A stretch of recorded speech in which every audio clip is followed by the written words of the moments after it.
in X way. Ergo, other people have to always behave in a certain way as well. And we'll get into a whole bunch of examples of what these look like. But essentially, in the first category, we're not showing up with enough authenticity. And in the second category, we're not showing up with enough boundaries. So let's look at some examples of these things.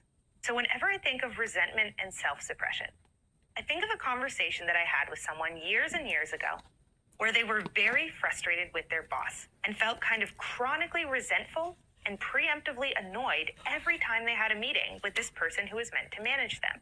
And I asked them some questions about the scenario, just kind of trying to get at what were their job requirements, did they feel like they were being held to unfair standards? And something really interesting surfaced, which was that the thing this manager was asking of them was essentially just to meet the basic demands of the job. And these were demands that this person had explicitly agreed to meet when they had been interviewed. But for whatever reason, they felt chronic resentment every day when they got up to go to their job. And what we eventually surfaced the more we kept talking about it was that this person felt as though to go into their job in the morning, they had to completely and totally suppress their true personality and put on a totally fake personality that the role required of them. And this felt for them like an extraordinary amount of effort. So much so that anything on top of that, including some of the basic requirements of the job, just felt totally overwhelming for them to meet. So they were essentially spending so much energy on repressing themselves that they had almost nothing left over to give to the job. The problem is that their boss had no idea this was happening because they had walked into that interview and contorted themselves into the exact type of person they thought their boss wanted them to be, got hired to be that person, and then went into work every single day as a false version of themselves.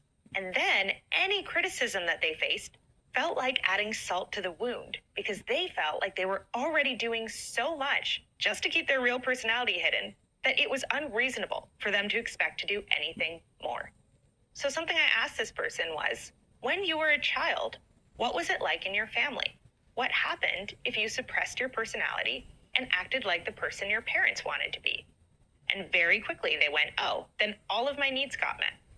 As long as I was pretending that I liked what my parents liked and I was interested in what my parents were interested in, they took care of everything for me. And so this is the unconscious contract that this person internalized. If I suppress myself and put on the face of whatever personality I think is going to appeal to the people in charge, I will get all of my needs met. I don't have to do anything extra. So they walked into a job with this attitude and then got confused when their survival needs, which as an adult looks like financial security, were not automatically getting met by virtue of the fact that they were suppressing their true personality.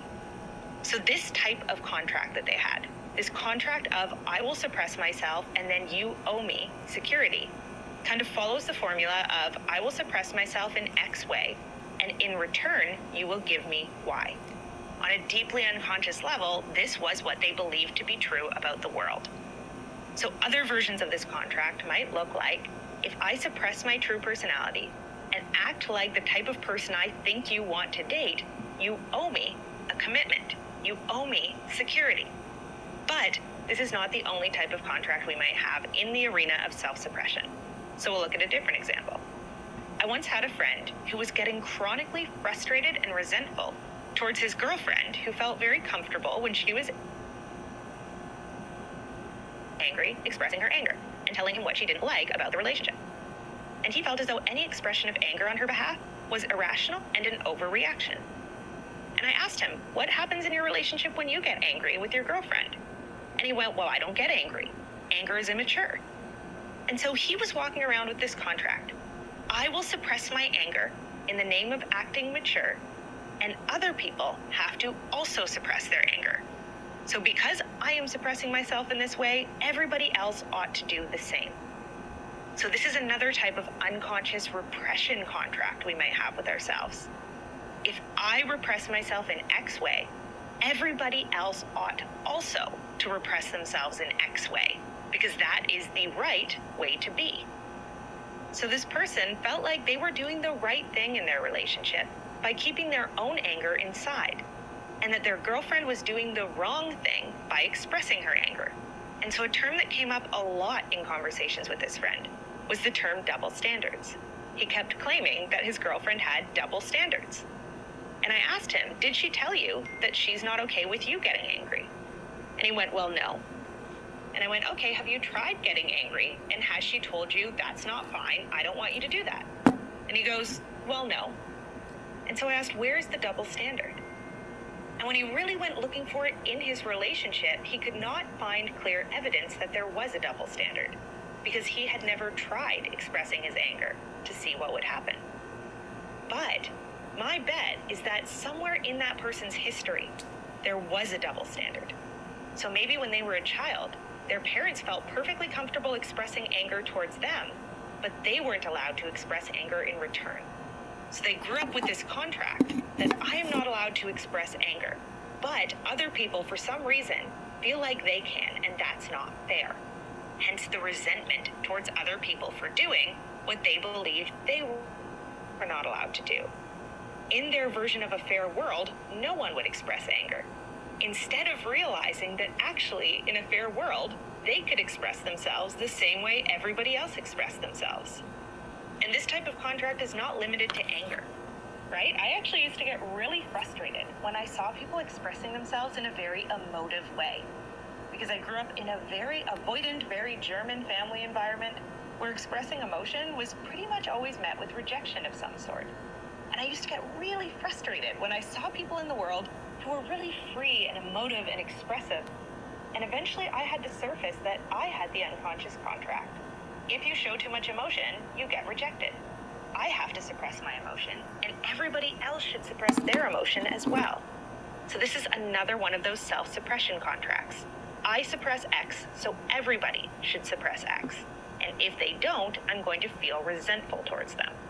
And when we surface a self-suppression contract, it opens up space for us to start thinking about what it could be like if we would allow ourselves to break our own rules that we internalized very young and start showing up more authentically, bringing in more anger, bringing in more of our authentic personalities, bringing in more emotionality, bringing in more self-expression. And this might require us to change our environment sometimes. So if we have been hired for a workplace role based on a false personality that we presented to the interviewer, we might need to go find a different job that is better suited to our personality if we find that bringing our real self into that first workplace just does not work so well.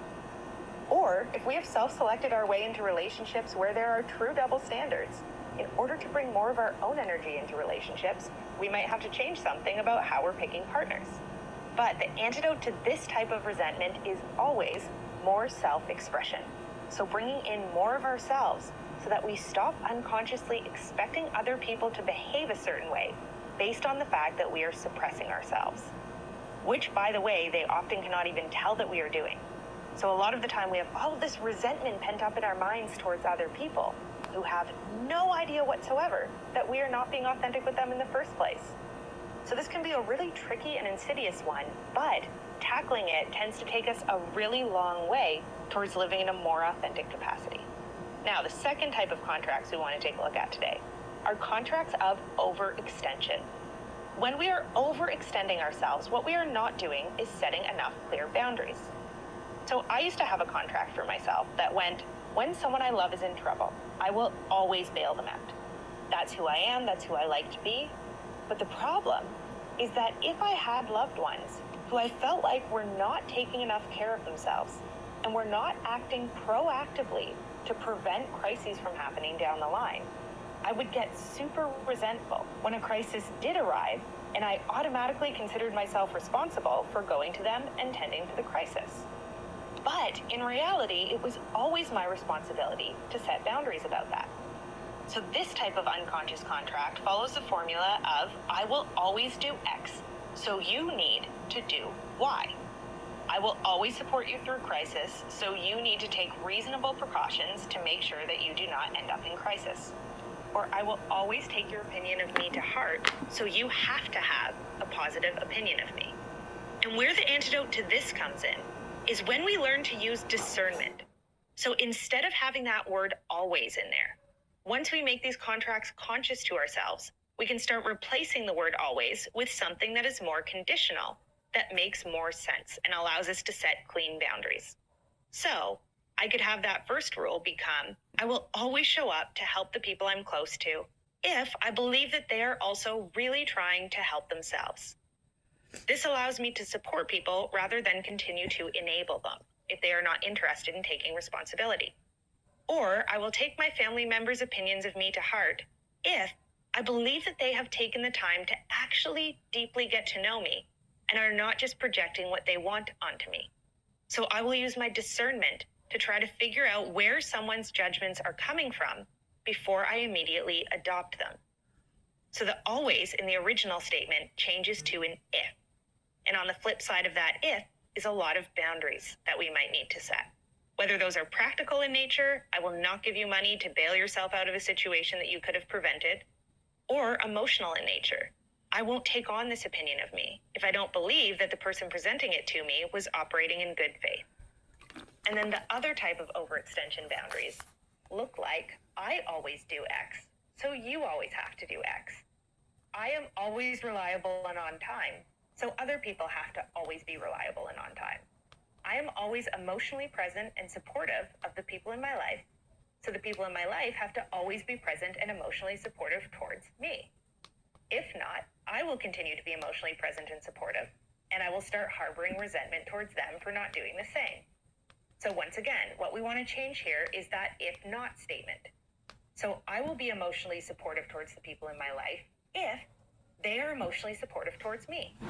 If not, I will be as emotionally supportive as feels good for me, but I will draw boundaries around the relationship if I find myself growing resentful that they are not doing the same for me. So this is about exercising choice and autonomy in the types of relationships we form. If I really enjoy being reliable and dependable, I need to be out there actively looking for other people who also genuinely and authentically like being reliable and dependable. Otherwise, I'm trying to shove the whole world into this contract that not everybody is going to fall into. So in my own life, I have friends who I know if I make a plan with this person, there is a 95% chance that plan is going to happen, barring some form of emergency or illness. And then there's friends where I know that if I make a plan with them, there's maybe a 50% chance it's going to happen, or that it's going to happen at the time we agreed on. And so with those friends, I'm just not going to hold those plans as tightly. I'm going to make a backup plan for when we agree to hang out. So this is about taking the word always out of these statements about how we will behave, and instead adjusting for the context of the situation or the relationship that we are in.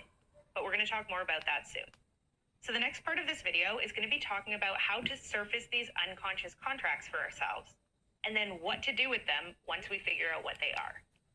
So to surface our contracts, what we want to do is first just pause anytime we find ourselves feeling resentful and get really curious about what's going on.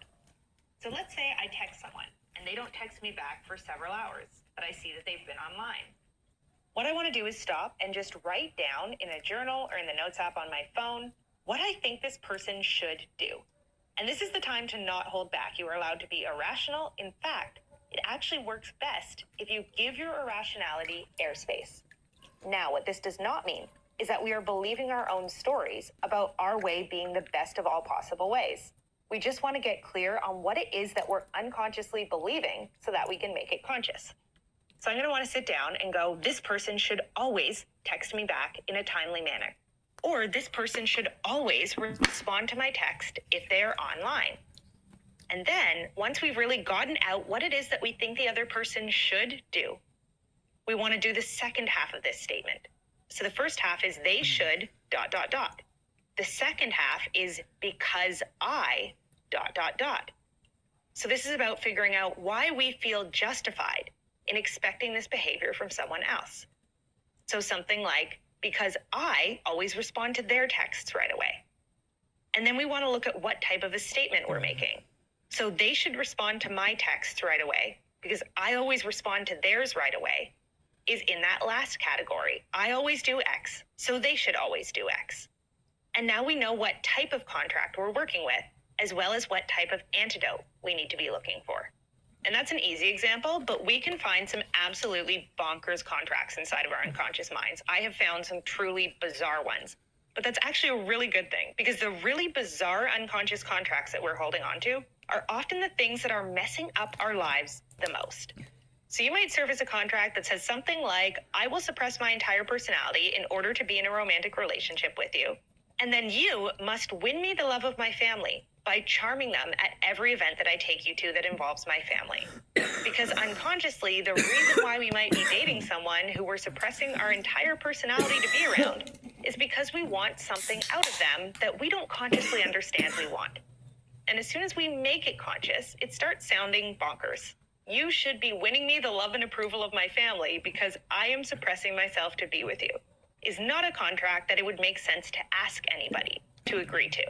But this is why we need to make these unconscious things conscious for ourselves. And we have to allow ourselves to be extremely brutally honest with ourselves about what it is that we're feeling resentment towards. So some more examples of what a you should because I statement might look like are, they should never complain about their work, even if they're unhappy with their job, because I never complain about my work, even though I'm unhappy with my job. They should load the dishwasher as soon as they're done eating, because I will always clean the kitchen if it's a mess. They should propose to me because I am pretending to love all of the things that they love. They should make X amount of money because I make X amount of money.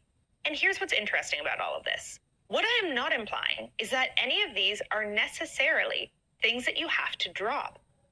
But when we're walking around with something as an unconscious contract, it feels like we are right and the other person is wrong if they are not fulfilling their part of it.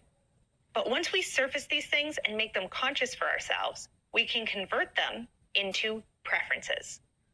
So all of these statements start sounding different if we voice them as preferences. I like making a certain amount of money, and I have a preference for dating someone who makes a similar amount of money.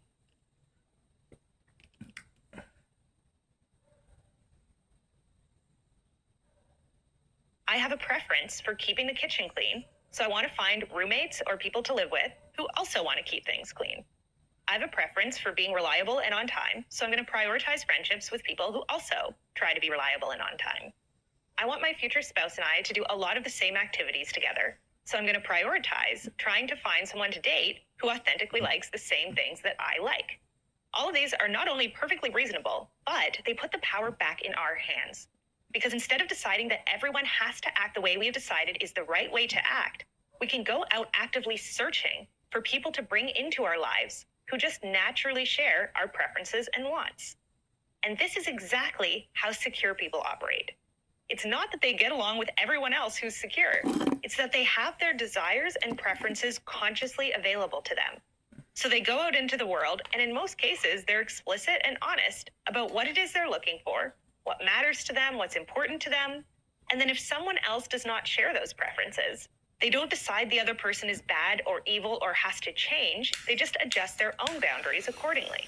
So someone who they have really different values from, they can acknowledge just might not be the best person for them to live with or be really close with or form a long-term relationship with. And this is why it's very rare to find a secure person who's carrying around a ton of resentment. Because all of these contracts that are unconscious for those of us who are insecure are conscious and right on the surface for them, so they're able to act with autonomy around their wants and needs. So step 2 of this process, once we surface what those unconscious contracts are, is we start making them explicit for other people. So the 2 questions we ask ourselves at this step are, 1, can I make this contract overt and give someone the option to say yes or no to it? And 2, if I do that and they say no, how could I adjust my own boundaries so that I'm no longer feeling resentful in this relationship? So what would allow me to accept this person exactly as they are without growing resentful towards them? Does that mean that I just need to readjust how I am showing up in the relationship so I don't feel like I'm getting taken advantage of? Maybe if I feel like I'm constantly doing things for this person and they're not reciprocating, I should be doing less for them and putting that energy somewhere else into relationships where there is more reciprocity. And I also want to note here that you might be surfacing some of those really weird contracts that it would feel bizarre to bring in, right? But it can actually be a really good exercise to bring them in anyways, with the caveat that this is some strange unconscious thing you've been carrying around that you've now made yourself aware of. Now, this dynamic that was always underlying your relationship is consciously available to both of you. And so you can talk about the problems in your relationship at the level that they actually exist at. And so this is what we can do to work with this in the short term. But in the long term, what we want to make sure we're doing is figuring out how we can design our lives around contracts that give us more autonomy. So this might mean realizing the ways in which we've been suppressing ourselves because we think it's the only way to be in connection with people, and finding new environments or new people to be around where we don't have to do that, where who we authentically are and the way that we actually want to show up is what they genuinely like. Or it might mean getting much better at boundary setting and at figuring out when it's appropriate for us to do these actions that we like to do, like showing up for the people in our lives or being open and emotionally honest, versus when it's time to protect ourselves in that area. And how can we find more people who just enjoy showing up in the same way that we do? So a great place to start is just surfacing as many of these contracts as we can, figuring out which category they fall into, and then figuring out how we could behave more autonomously by either doing more self-expression and or more setting boundaries. All right, I'm going to leave it at that for today. But as always, any questions or thoughts that you've had as you've gone through this video, please leave them in the comment section below. I love you guys. I hope you're taking care of yourselves and each other. And I will see you back here again really soon.